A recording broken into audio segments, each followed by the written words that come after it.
Are you looking to level up your speed and run faster? Well, here's the most important muscle based on science. Let's get to it. Hey there, Brandon Split here from Thirst Gym. And when it comes to running faster, being more explosive, and being a better athlete, we're always taught about the glutes and the hamstrings, the posterior chain. And while it's definitely 100% correct that these are incredibly important for hip extension, we also want to think about the quads as well in terms of planning knee extension, because again, that helps us jump and produce more force into the ground as well. But this common musculature, the calves, is very often overlooked and undertrained. And the reason I say this is because we always think about that posterior chain when it comes to that extension or training triple extension. And when it comes to triple extension, the calves are the ones that are kind of left out. But research shows that developing your calves, and there's a tight correlation between how fast your soleus can actually contract and how much force it can take to how much force you can produce and put into the ground and being a better athlete. Now, I will be the first to tell you that some of this can just be depending upon how you're putting force into the ground and how you're absorbing it. But the truth of the matter is, when it comes to running and jumping, there is triple extension. And the last piece that's going to help you do that is going to be that plantar flexion, pushing off your toes, getting that extension from the ground forward, vertically, horizontally, side to side, does not matter. As long as you're extending and pushing off your toe and moving, developing your calves, your soleus, and your gastroc are incredibly important. Now, the lower body complex, again, as I've kind of already mentioned, are made of the gastroc and the soleus. And the two primary differences that you need to understand about the calf musculature is that the soleus is best trained in a bent knee position. And so, since it doesn't cross the knee joint, having it in that bent knee position so it has hyper focus on just its development, and it's usually seen as more of a postural based muscle. And while that can be true, it is also then going to help us push ourselves forward, propel ourselves forward. And the gastroc is still also important because it is going to help flex the knee a little bit, and it is going to help with that actual final bit of extension as well in terms of the triple extension aspect. So you do want to train both of them. So for this, I'm definitely focusing on both calf muscles, but the research that was done on the soleus and saw how that was tied to athletic performance and how fast and how explosive athletes can be. You probably even see this whenever you look at athletes that are super springy, bouncy, explosive. They usually have very long tendon calves or they've got very strong calf musculature. And when you go to look at big burly athletes, they usually got massive calves. That's because they're providing a ton of extension and power and force through that calf musculature as they're going to throw a shot, throw a disc, move somebody out of the way, be a big lineman and move them out of the way. You can see how that might help. So I'm going to walk you through some exercises today and how we develop the calf musculature, not only directly, but indirectly through some of our programming means that we use. Let's get to it. All right, the first exercise I really like for this, it can be a primer or one of your primary movements you use as part of your plyometrics, are pogo hops. So very simply, we're gonna stay on our toes and just make sure we're bouncing and trying to be explosive off the ends of our feet. And so what we're gonna do is we're gonna develop that calf musculature to be more resilient and springy, stay nice and bouncy, and really trying to focus again from the ankle complex. The goal is to actually get the ankle complex highly involved, still using our arms as well to help get us going. If we slow this down as I come down and land, my knees are slightly bending, which is then going to focus on that soleus, and then I'm going to actually get my extension part as well as I actually finish my jump. So the great thing is you're going to hit both the soleus and the gastroc from this, and at the end of the day, that's what you want to try to do, but this priming exercise is vital for not only building that tendon elasticity, but developing both of them before you actually go to run, jump, and do things like that. The other thing that you can do is you can do some dead stop pogos. You can stop here, bounce, stop, bounce. And so you can do dead stop pogos, just trying to be as explosive as you can from the ankle complex, not trying to get your hips involved to where you actually jump. It's just a minor rock back. Gonna keep those knees bent just a little bit as I go to jump, and that's a way that you can also develop that initial push or power from just the ankle complex. All right, another exercise I love in this pogo family are pogo box hops or pogo hops to a box. You're just gonna get about a 6-inch box is what I really like, and we're just gonna perform our pogos up and down off the box, trying to stay nice and springy. So notice I'm staying on my toes the whole time, going back and forth, just coming from the ankle complex, not trying to actually get extension to where I'm doing an actual box jump here. I'm just trying to stay springy, back and forth, pushing off that ground as hard as I can, getting up in the box. And every time that I land, my knee is bending and I'm pushing off that ankle complex. Again, that's gonna go back to developing both the soleus and the gastroc, making it super specific for what you're trying to do.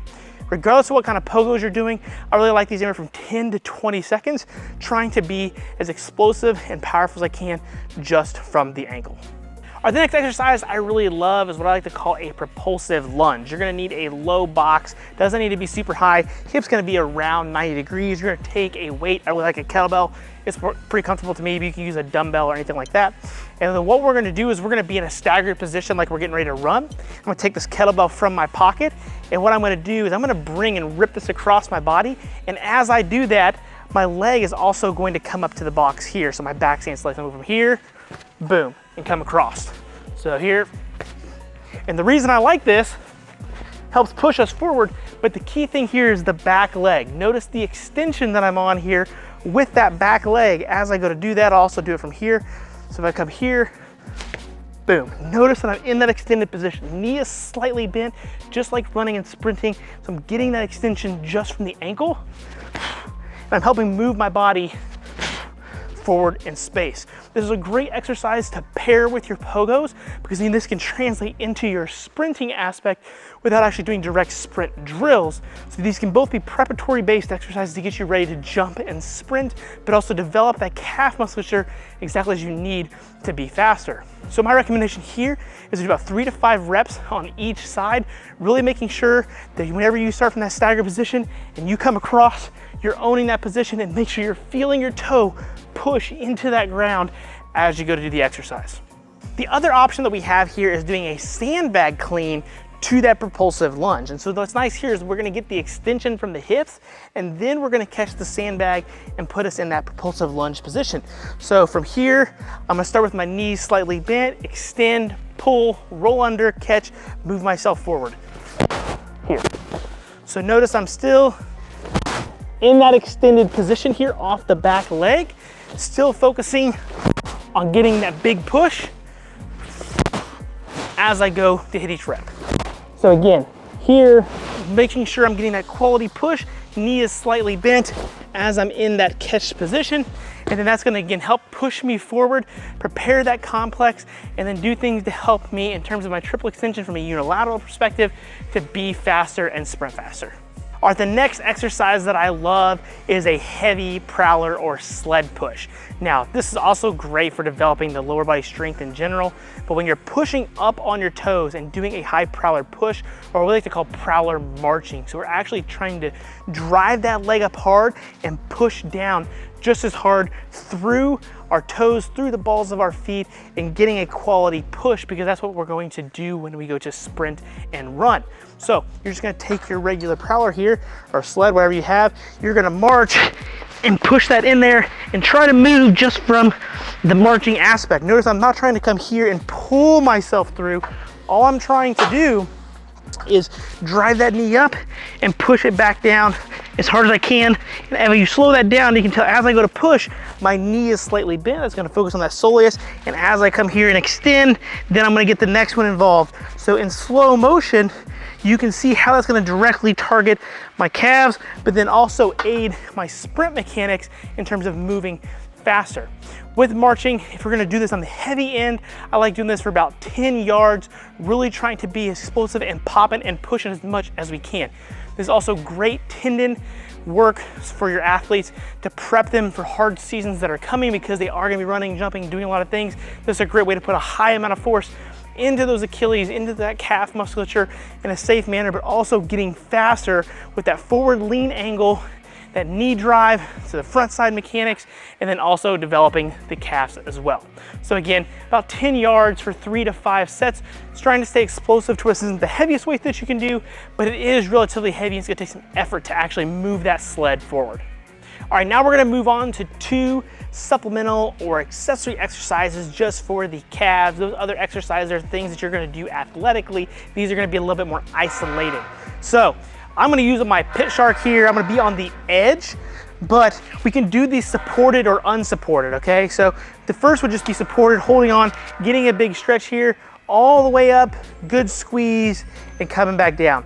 Focusing on getting a quality calf contraction here, and going slow on the eccentric and trying to be good and underneath control, focusing on pushing through the actual toe. And then if you want to level this up, you can then focus on one leg at a time, making the intensity a little bit more. Then you can try to actually do this unsupported. So you're just gonna be here, again, hands, you had a safety squat bar if you wanted to do it that way as well. I like doing it over here by the pit shark, also doing the pit shark here, coming all the way up, down, trying to own that position and maintain my balance. And that's going to also make sure I'm training my peroneals or those small musculature as well in terms of balance. But the big thing here we want to focus on is getting that big stretch, training through a full range of motion, coming all the way up, a good squeeze and back down. Since this isn't a super hyper focused exercise, we want to make sure that we almost train it like a bodybuilder. We're focusing on quality ranges of motion, good quality contractions, and building the actual muscle tissue. This is going to focus more on the gastroc, but if you do want to make this somewhat soleus oriented, what you could do is then keep your knees slightly bent as you do this, and then do the exercise. And now you're going to get a little bit more soleus involved because of that bent knee position. And that's gonna make it a little bit more sprint specific oriented. But again, that's all totally personal preference.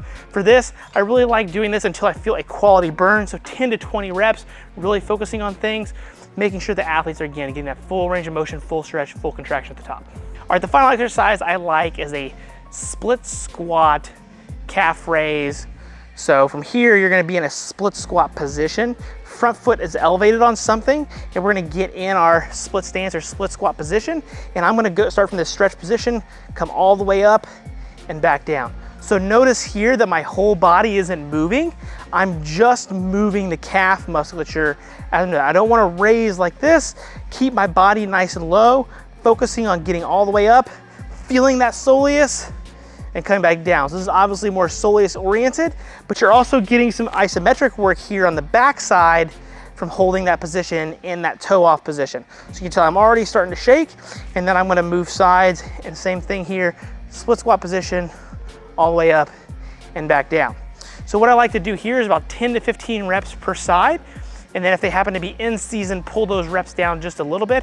The other way that you can make this harder is then obviously just take a weight here, place it on your knee, get in that same position. So this is gonna put more of the load on the front part of the leg, not just my body weight entirely, but then really focusing on making sure that I can move that plate up and down. And it's gonna be a good way to load the pattern so I can stay that more strength-oriented aspect if I so desire.